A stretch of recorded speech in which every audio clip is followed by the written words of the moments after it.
Hey friends, what's up? Welcome back to Babylon Talmud. Today we're studying Daf Lamites, Daf 39 of Masechta Sukkah. Who could tell me what Daf 39 talks about? So the first part of the Daf, we just finished up talking about Hallel. I think basically we've probably seen this already in Masechta Psachim, Arbi Psachim, and then we get on to a new Mishnah about purchasing an esrig, a daled minim, during shemittah, which is interesting because Lamaisa, of course, 2022 is going to be our next shemittah year, which is next year. So, okay, yeah, it's coming up. So I guess that this year on Sukkah, this year's Sukkah already is going to be shemittah Lamaisa. It's going to be shemittah. So, how are you going to buy your daled minim this year for Sukkot? So, pay attention closely. Alright, Daf Lamites Amud Aleph, about 5-6 lines into the page, at the 2 dots, Makom Shinoagu Lichpol, that the Mishnah had said that in a place where they have the minig to double up the psukim at the end of Hallel, so go for it. So, Tana, we learn in a Brisa, Rebbe Kofel Badvarim, that Rebbe would double up these psukim. Rebbe Elazar ben Parta Mosif Badvarim, whereas Rebbe Elazar ben Parta would add things. My Mosif, what would he add? Amar Bai Mosif Lichpol Me Odcha Lamata, he would add to double up psukim from Odcha and onwards. What does that mean? So Rebbe basically would double up the psukim starting from Ana Hashem Oshiana. Rebbe Elazar ben Parta would then add not only from Ana Hashem Oshiana, but even from Odcha Ki Anisani V'Atid Yeshua, which of course is what we do. Okay, very nice. And if you're wondering how can we do it in the first place, so Rashi pointed out on the Mishnah actually that if you look in the parsha of from Hodel Hashem Kitov Kidulam Chazdo through Min Ametza Karasika etc., so there's a lot of doubling up in that pasuk, right? Yimin Hashem Ramema, Yimin Hashem Osachayil, right? Things like that.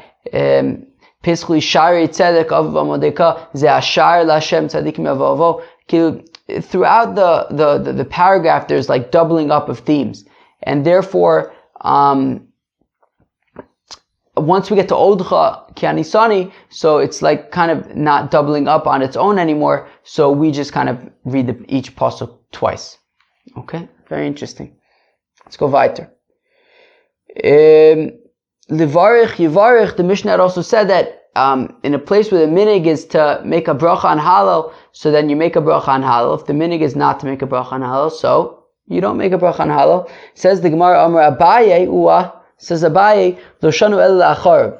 This thing about if it's your minig, so you make a bracha. If it's not your minig, you don't make a bracha. That's only the bracha after Hallel. Avalafanav mitzvah levarich. But to make a bracha before Hallel, of course you make a bracha before Hallel. The Amar of Yudah, Amar Shmuel, Kol ha-mitzvahs kulan mevarich alein over la'asiyasun, that every mitzvah you make a bracha before you do it. And therefore Hallel is a mitzvah, albeit derabanan. But Hallel is a mitzvah derabanan that we say Hallel. So we make a bracha beforehand. Umay mashma dai over l'shnadak dumehu. How do I know that over la'asiyasun means before doing it? How do I know that over is before? Domer Rav Nachman bar Yitzchak tichsiv bayaretz achimoatz derech hakikar v'yaveres akushi. The pasuk says that Achimoatz ran and he passed before the kushi. So we see that Vayavor means to go before. Abaye Omer says Abaye Mihacha from here. V'u'avar l'fneim, that it says by Yaakov Avinu when he's going towards Esav, it says that he passed before everybody else. V'bayisemo, if you want, I will say Mihacha from here. Vayavor Malkum l'fneim Vashem Berosham, that their king goes before them and the Eibishter at their head. So we see that Vayavor means to go before. Okay, so over l'asiyasan means before you do a mitzvah. Very nice. Okay, so everybody agrees that you make a bracha before Hallel, but after Hallel, so it depends on your minig. Says the Mishnah, Lokech lulav mechaveru b'shvius, givaldi. So a fellow purchases a daled minim on shemittah. Nosin lo esrig b'matana. So the way you got to do is you got to do a shtickle hack.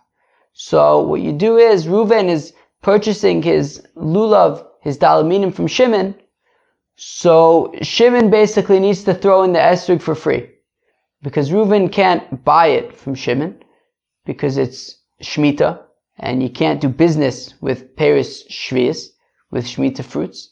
So what happens is Reuven will purchase the lulav, the adasim, and the aravis, and Shimon will throw in the esrog for free.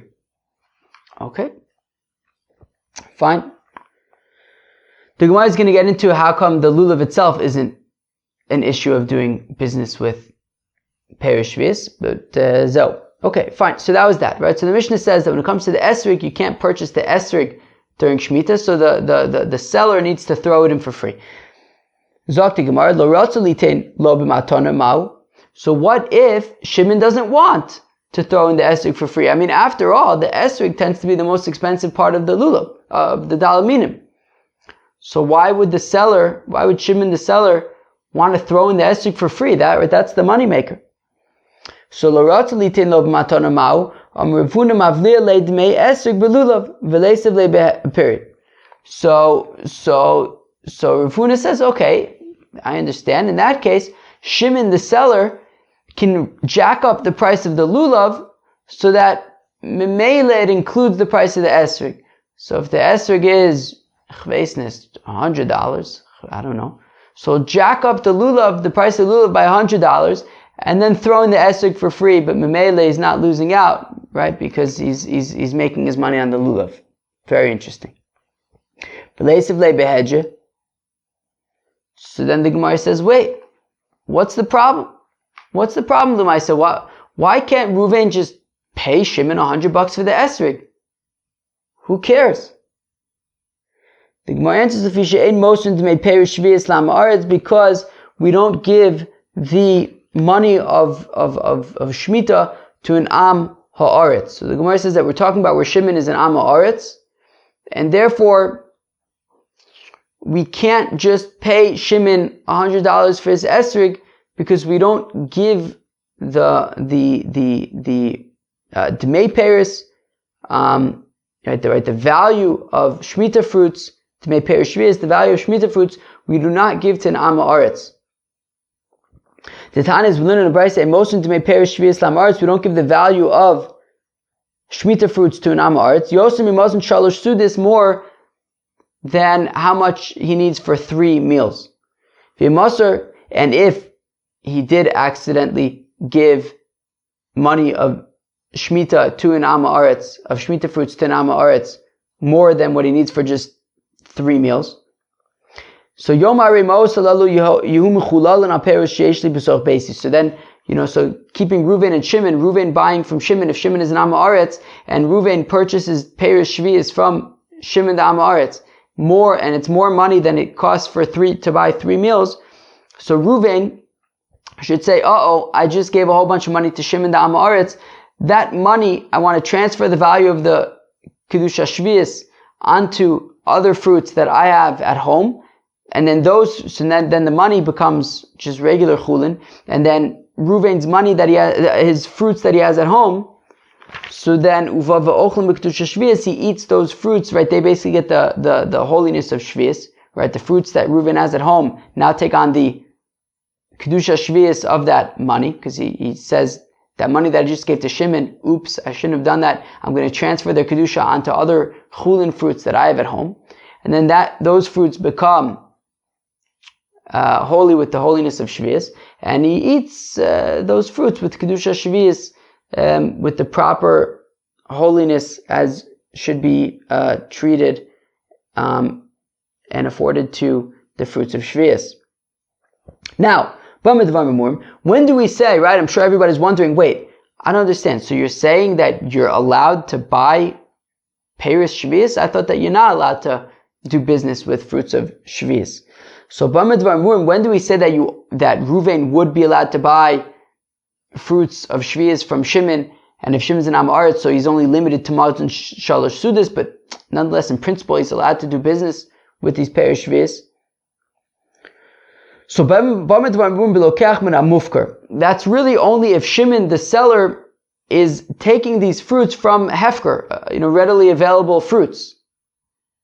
Right? Because in Shemitah, all fruit needs to be made hefker, right? Just ownerless and readily available to anybody. So if Shimon is basically collecting hefker fruits, ownerless, readily available to anybody, free for anybody fruits, and then he's selling them to Reuven. I don't know why Reuven would buy them, but I don't know, maybe he doesn't have to have the effort of collecting them, maybe.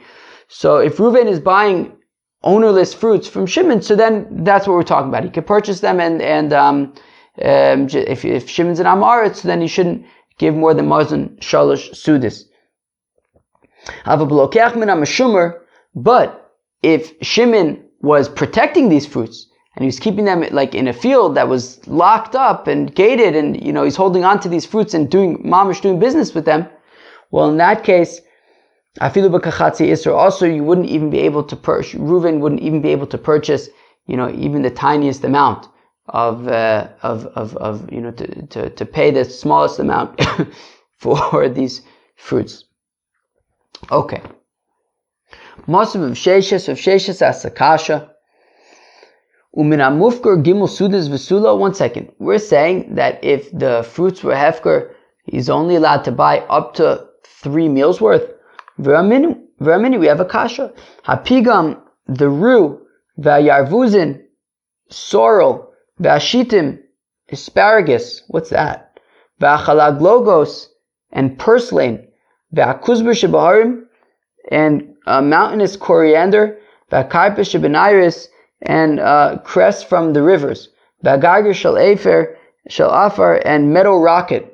P'tur min ha'maiser. Okay, so these things are part of maiser. V'nikachim kol adam b'shvius, and they can be purchased from anybody during shmita. The fisha in kayotze by nishmar, because you don't guard these things. So what do we see? So we see that you're allowed to purchase them on Shemitah, and it doesn't seem to give a quota. It doesn't seem to be giving a limit to how much you could purchase, implying that it could even be more than Mazon Gimel Sudis. So most of the Mefarekla. So if Sheshes asked the question, he also answered his own question. Bichdemon Shanu, that when the Brisa says that you're allowed to purchase these items on Shemitah, it means only Mazon Shalosh Sudis, enough.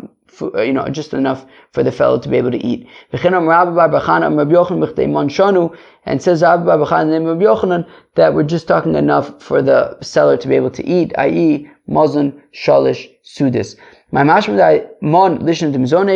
How do I know that mon is a lashon of food? The pasuk says by Nebuchadnezzar, that he provided food for Daniel and Hanan, Mishael, Azariah. If that's the case, lulav nami. So the fact that Gemara, 1 second. So we're making a whole big deal out of esrig. We're saying that you're not allowed to buy an esrig on Shemitah, and the seller needs to throw it in for free, etc. We're making a whole big deal out of the esrig, but what about the lulav? Yachi, lulav nami. You shouldn't be allowed to purchase the lulav on Shemitah either. So lulav by shishis hanichnas l'shviyasu. So the Gemara says, well, the lulav actually technically isn't Shemitah because the lulav grew technically the year before. You're buying it, maybe it was harvested on Shemitah, but it really grew the year before. If that's the case, the esrog also grew the year before. It didn't just grow in the 2 weeks between the beginning of Tishrei and Erev Sukkot, right? It also grew the year before. So what should be the problem with purchasing the esrog on Shemitah?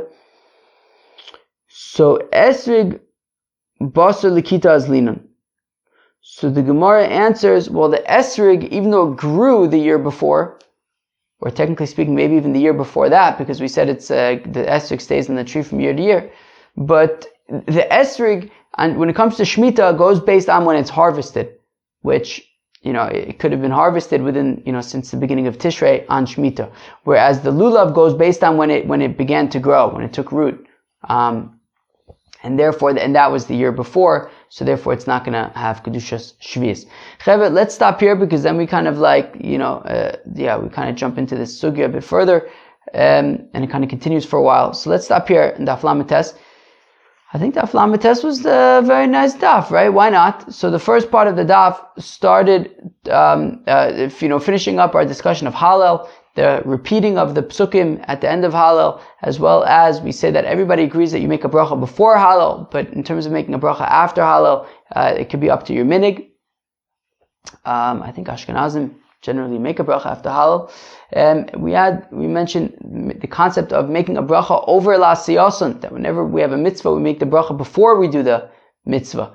And then we got to a new Mishnah which says that how do you purchase minim on shvius, on shemittah? So we seem to be saying that the lulav, the adasim, and the ravos isn't really such a problem. The question is going to be around the esrig.